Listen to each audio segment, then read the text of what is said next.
Way back in 1998, Victor Lucas was still in short pants. Yep. Still I was actually on TV in shorts. You're right. You're right. And Grim Fandango came out from LucasArts from our good friend Tim Schafer. And now, somehow, someway, it's back again. This is the remastered version. My name's Manny Calavera.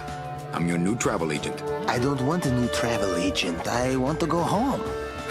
You can't go home, Celso. You're dead.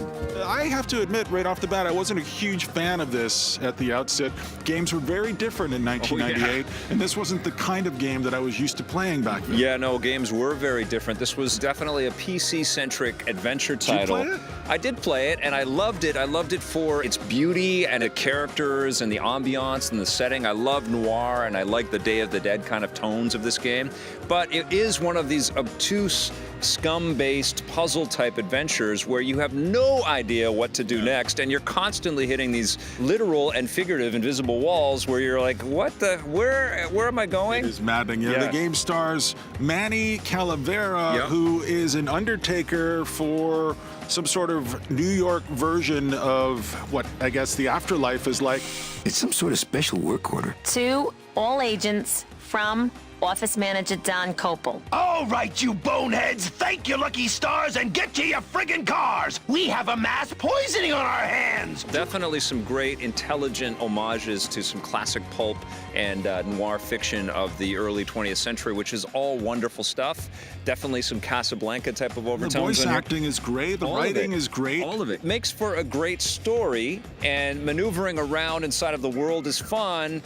But absolutely, you get frustrated in this game. So frustrating. I had to go back, even though I played it ages ago. I couldn't remember anything, so I had to go back and look at some cheats to kind of figure out how to put stuff together so I could advance to the next scene. And I enjoyed every scene and every encounter with every character that I had in the game. Everybody is so fun.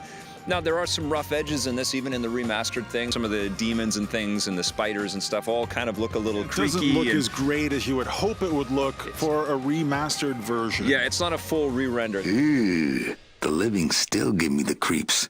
I was completely irritated and aggravated by this. I can't believe just how unapologetically frustrating this game enjoys being. Yeah. Nothing really That was makes... par for the course, though. I know, but you know what? That was another time we were much more desperate for video game pleasure back then. And games, games have gotten simpler and more enjoyable since then. Yeah. This isn't enjoyable at all, and I think if you were a fan of Grim Fandango, you were a fan of the Scum Engine games a long time ago, you're going to enjoy taking a look back. But I think it's going to be a quick look, and I think you're going to want to look to the future again right away. It's like they reached into my chest and pulled out my heart and threw it into the woods to...